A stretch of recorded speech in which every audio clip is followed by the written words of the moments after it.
92%. I mean, just think about that for a second. That is the percentage of civil legal problems faced by low-income Americans that receive absolutely zero legal help. Yeah, it's a completely staggering number. It really is. And, in the World Justice Project's 2024 Rule of Law Index, the U.S. literally plummeted to 107th out of 142 countries when it comes to civil justice accessibility. Right, we're basically failing at the baseline. Exactly. So before we even start talking about solutions today, we have to look at the math that, broke the system. The average attorney charges anywhere from $300 to $800 an hour. Wow. Yeah. Meanwhile, the average American worker earns about $36 an hour. So that's the reality we're dealing with. It's just completely disjointed. Totally. So welcome to the deep dive. Our mission today is to explore this revolutionary blueprint for fixing our famously broken civil justice system. And we have some really incredible source material to get into today. We do. We are unpacking a June 2026 publication from Cognitive Resolution Solutions Corporation. It's titled Technology Enhanced Dispute Resolution, or TeDR version 5. Right, TeDR.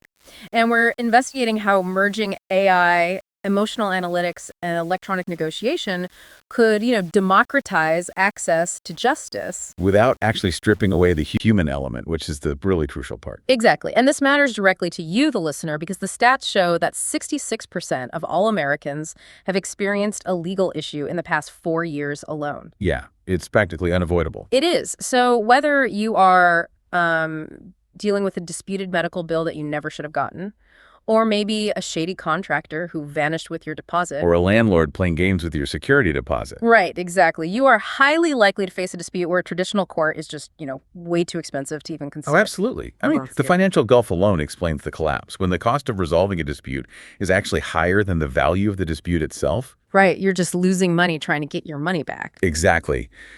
The justice system essentially ceases to exist for the average person. Yeah. It becomes this system of structural inaccessibility and economic exclusion. Wow. And on top of that, there is massive temporal dysfunction, meaning even if you can magically afford the lawyer, the process takes months or even years to reach a conclusion. Okay, let's unpack this because the sheer scale of that failure requires a slightly different perspective.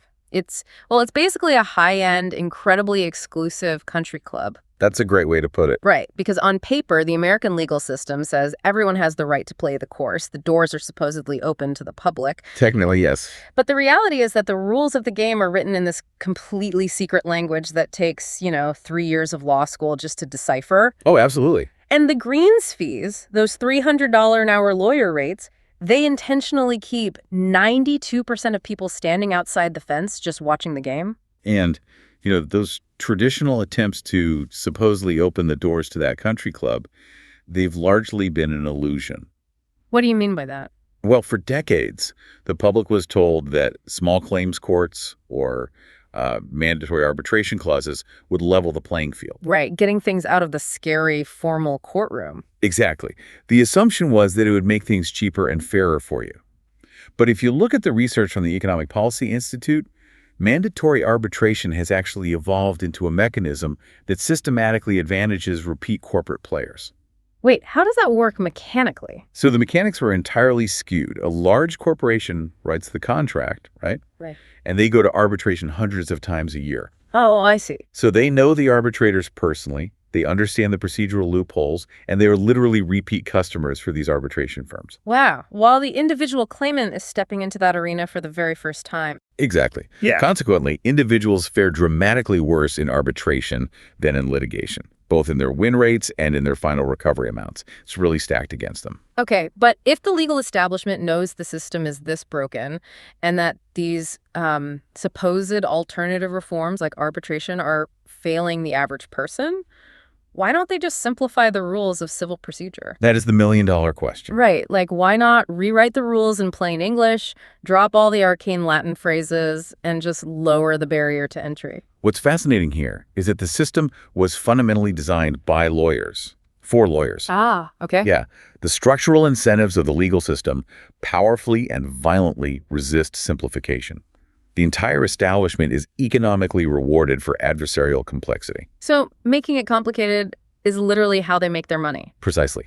The endless pretrial motions, the massive discovery obligations where, millions of documents are exchanged, Yeah. the highly complex evidentiary rules. All of that constitutes a professional language deliberately insulated from lay comprehension. If the establishment simplifies the rules, they immediately devalue the specialized knowledge that justifies charging $800 an hour. Because complexity is their product. Complexity is exactly their product. Man, so traditional reform paths are effectively blocked by the very people guarding the gates, which I guess brings us to the technological pivot at the center of today's mission, which is TeDR. Yes, finally some good news. Right. And the origin story of this framework is actually a really great bridge between those two worlds, like the high-tech and the human. It really is. It starts with this guy, David Puckett, a former U.S. naval cryptologic technician. And back in the late 1980s, while he was an undergrad, he was trained as a certified mediator by Dr. Ted Becker. Who is an absolute legend in this space, by the way. Oh, totally. Dr. Becker actually founded the nation's first community mediation center. So Puckett takes this background in deep, secure technical systems from the Navy, and he pairs it with this grassroots community mediation. It's a very unique combination of skills. It is. And decades later, he builds this platform. The acronym itself, TeDR Technology Enhanced Dispute Resolution, is a deliberate tribute. The T, E, and D are the first three letters of Ted Becker's name. Which I love, because it highlights the philosophical foundation of the architecture. How so? Well, the framework was engineered by someone who understands the rigid computational logic of technology, but also deeply understands the unpredictable, messy reality of human conflict. Okay, let me play devil's advocate for a second here, though. Go for it. Didn't we already solve this whole online justice thing during the COVID pandemic? I mean, the court shut down and everybody learned how to use video conferencing. Isn't online dispute resolution just logging onto a Zoom call with your lawyer and the judge? No, absolutely not. There is a very hard, definitive line drawn in the text on this exact point. Zoom is not ODR. Okay. And it is certainly not TeDR. Just moving a broken adversarial process onto a computer screen does not fix the underlying structural flaws. Right, you're just doing the exact same broken thing, but on a webcam. Exactly. Okay. If you have an inefficient, hyper-complex legal battle, doing it over video just digitizes the dysfunction.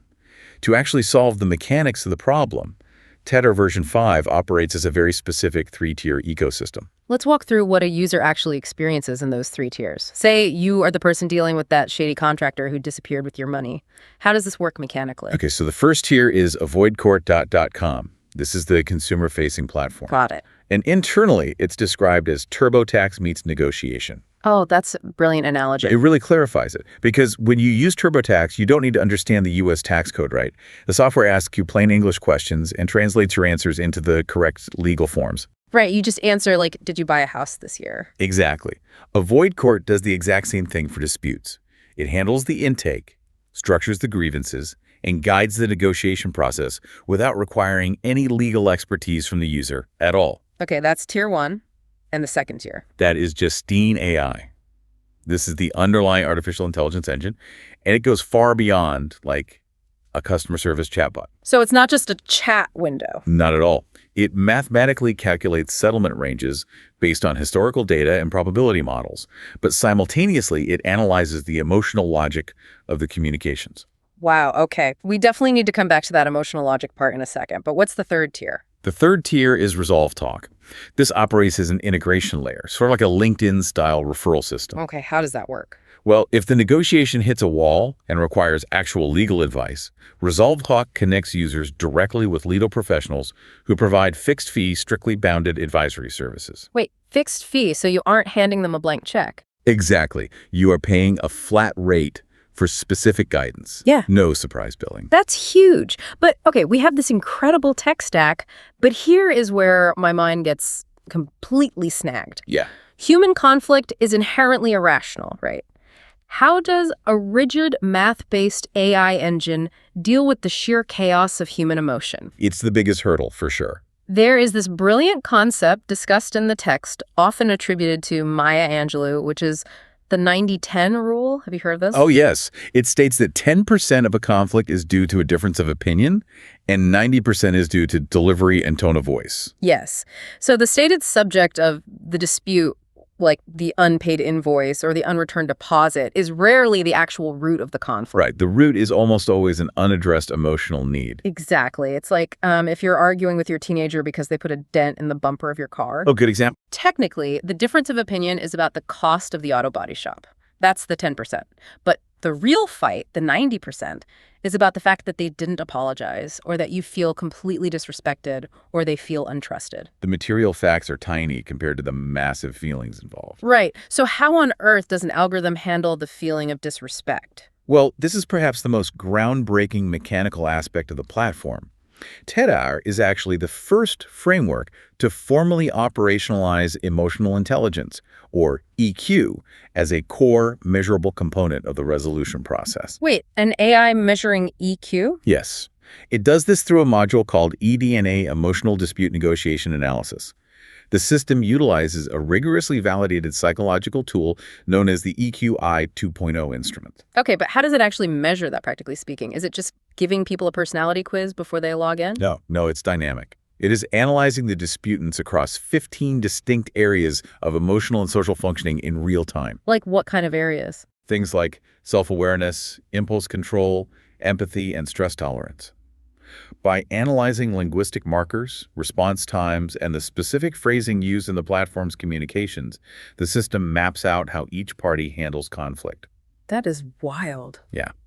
If a user is suddenly typing in absolutes, using highly aggressive vocabulary, or responding erratically, the system registers a drop in impulse control or a spike in emotional volatility. Okay, but if we connect this to the bigger picture, Yeah. the AI isn't actually trying to feel empathy for the user, right? I mean, a machine can't care that your contractor ripped you off. Exactly. No, it's not pretending to care. Yeah. If we connect this to the bigger picture, the AI functions as a highly sophisticated early warning system. Okay. Think of it like the rumble strip on the side of a highway.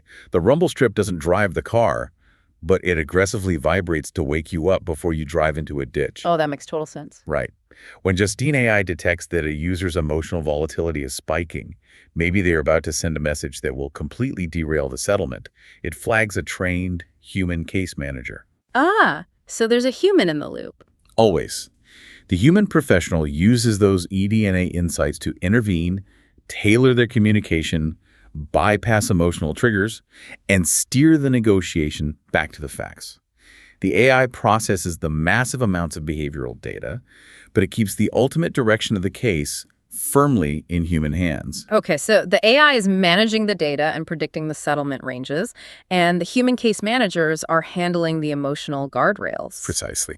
But then, where does the traditional lawyer even fit into this new world? There is this archetype discussed in the paper called the deal killer attorney. Oh, the deal killer. We see this all the time. Right. Like in corporate settings, it's the transactional lawyer who is trained to be so hyper-risk averse that they literally bury a perfectly sound agreement under a mountain of what-if contingencies. Yeah, they end up litigating the fine print until the underlying business rationale completely evaporates. Right. Mostly just to prove they are doing something to justify their fees. Well, that extreme risk aversion is deeply ingrained in legal training. But when applied indiscriminately in a negotiation setting, it becomes actively destructive to reaching a settlement. Because they won't let anything go. Exactly. The lawyer focuses so heavily on winning every microscopic hypothetical battle that they drag the dispute out for months, and the legal fees end up consuming the entire value of the settlement. But let me push back on that for a moment. Sure. If I am going into a high-stakes dispute where my livelihood is on the line, wouldn't I actually want an aggressive, table-pounding bulldog lawyer on my side? It's a totally understandable intuition. Right. Don't I want someone who refuses to give an inch? You'd think so, but the empirical data completely contradicts it. Really? Yes, a comprehensive study of over 700 attorneys found that adversarial win-lose bargainers are actually rated markedly less effective by their own peers and in their tangible outcomes than their problem-solving counterparts. Wow, that is really surprising. Furthermore, Chris Voss, the former lead international hostage negotiator for the FBI, Oh, I know his work. yeah, he notes that roughly 2/3 of the most successful lawyers actually use a cooperative style. As Voss explains it, negotiation is not an act of battle. It is a process of discovery. A process of discovery. I like that. Right. The combative instincts rewarded in a courtroom trial, refusing to concede a single point, Posturing, intimidation, those are the exact same instincts that depress the value of a negotiated settlement and trigger the other side to just walk away entirely. Here's where it gets really interesting, though, because as much as we might want cooperative discovery, we are still discussing handing over a massive amount of power to an algorithm to facilitate this justice. Yes, which is a massive paradigm shift. And the global community is finally waking up to the profound risks of that. Between 2024 and 2025, major global guardrails were established for this specific technology. Crucial guardrails. Yeah. The EU AI Act and the UNESCO guidelines for AI in the judiciary laid down strict parameters. They mandated that AI in justice settings absolutely must be explainable. Right, the era of the black box algorithm is over in this sector. Thank goodness. Seriously, you cannot have a computer simply spit out a settlement number and say, take it or leave it, without explaining the mathematical and legal precedents used to reach that number. Due process requires transparency. Absolutely. And above all, these frameworks dictate that AI must remain under meaningful human supervision. Which naturally leads into a concept from a 2025 University of Haifa study, the vanishing third party. Yes. The vanishing third party refers to the danger of completely removing the human neutral from a dispute. Like having no human referee at all. Exactly. If you rely entirely on an automated system to resolve a conflict between two people, you gain incredible efficiency, sure, but you severely risk losing fairness and legitimacy. Because the machine doesn't know what's right and wrong. Right. There is no human referee to recognize if an agreement is technically legal, but fundamentally unjust or coercive. Oh, okay, that makes sense. So TeDR's integration of the ResolveTalk platform ensures that when a citizen hits a complex legal wall, they can seamlessly engage a qualified attorney on those bounded, affordable terms. It maintains that critical human oversight so the third party doesn't vanish entirely. Let's bring this down to the actual physical experience of resolving a dispute. We have explored the tech stack, the emotional analytics, and the global rules. But I want to contrast the physical reality of the traditional method with this new digital frontier. Let's do it. Think about sitting at a physical negotiation table. It's like trying to read the room at a highly tense Thanksgiving family dinner. Oh, man. We've all been there. Right. You are picking up on a massive amount of nonverbal cues. The posture, the exact tone of a sigh, a micro-expression of anger or hesitation. It's incredibly rich with human data. Exactly. Now contrast that with the electronic table. The electronic table completely strips all of that away. It is kind of like when you draft a furious, unhinged email to someone. I know exactly where you're going with this. Yeah, but because the medium is asynchronous, you take a breath, read it over, and you delete the nasty emotional parts before you finally hit send. The research synthesized on this topic outlines the distinct, almost opposing advantages of both environments. The physical table, precisely because of that rich nonverbal channel, tends to produce what are called integrative outcomes. Which means what, exactly, in a negotiation context? It means finding solutions that expand the pie, rather than just splitting it. Because the parties can read each other's true intentions and build a baseline of rapport, they can find creative compromises that benefit both sides. Okay. Face-to-face interaction naturally fosters higher interpersonal trust. And the electronic table? On the other hand, the electronic table is vastly cheaper, exponentially faster, and as your email analogy highlighted perfectly, it allows for considered asynchronous responses rather than reflexive hostility. Right, you aren't reacting to the other person's smirk across the table, you are just reacting to the text. Exactly. However, it is not without significant drawbacks. Research by Naquin and Paulson demonstrated that online bargaining can actually result in significantly lower interpersonal trust. Really? Just because of the medium? Yes, exactly, because those humanizing nonverbal cues are entirely missing. It is much easier to assume the worst about someone when they are just text on a screen. This raises an important question. If the physical table gives us trust and creative problem solving, but the electronic table gives us the speed, affordability, and emotional distance we desperately need, how do we get the benefits of the electronic table without completely sacrificing the trust of the physical one? That is the core problem the TeDR methodology was engineered to solve. How did it do that? It blends the two. It uses the technology, the Justine AI engine and the avoid court interface, to clear the mechanical friction. The tech handles the intake, parses the legal vectors, and manages the workflow. Right, so it gets the boring stuff out of the way. Yes, and it uses the electronic medium to safely separate the underlying issues from the volatile personalities. but it purposefully injects the human element back into the loop through those eDNA emotional diagnostics and the human case managers. So it's the best in both worlds. Exactly. The technology neutralizes the hostility, while the human professionals utilize the emotional data to actively maintain rapport and guide the parties toward a durable, integrative agreement. So what does this all mean for you, the listener, the next time you are wronged? Let's summarize the mission we set out on today. Yes, let's bring it home. The architecture of TeDR isn't about bringing a wrecking ball to the traditional courthouse. The exclusive country club isn't being demolished. No, not at all. Instead, TeDR is building a 30 to 60-day, highly affordable, completely confidential pathway right next door to it. Exactly. It means that the next time you find yourself staring down a daunting, stressful dispute, whether it's with a massive business, a former employer, or a neighbor, you might not need to immediately drain your savings account for a $500 an hour lawyer. Right. You might just need a guided, emotionally intelligent platform to help you find a fair resolution. It's about fundamentally shifting the paradigm so that justice is the accessible default rather than the unaffordable exception. Exactly. The system empowers everyday individuals to resolve their disagreements directly, utilizing the best, safest tools of both artificial and emotional intelligence. But I want to leave you with a final lingering thought to chew on today.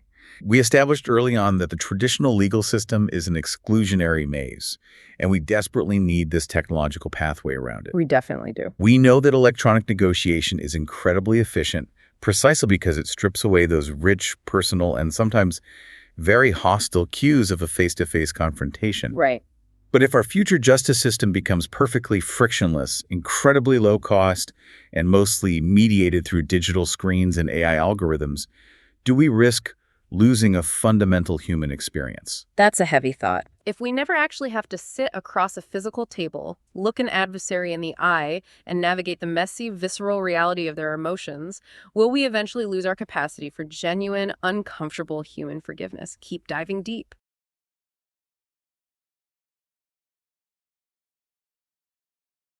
I hope everybody enjoyed the video introducing you to our new book. The book will be published soon. We're very excited. I thought that interview was the best thing in 13 years. We've been like the little engine that could. You only get one time to make a first impression. We knew the TeDR methodology was going to change this industry, or we wanted it to change. We compared ourselves to Uber and Airbnb in the way they disrupted their individual marketplaces. This legal marketplace is huge.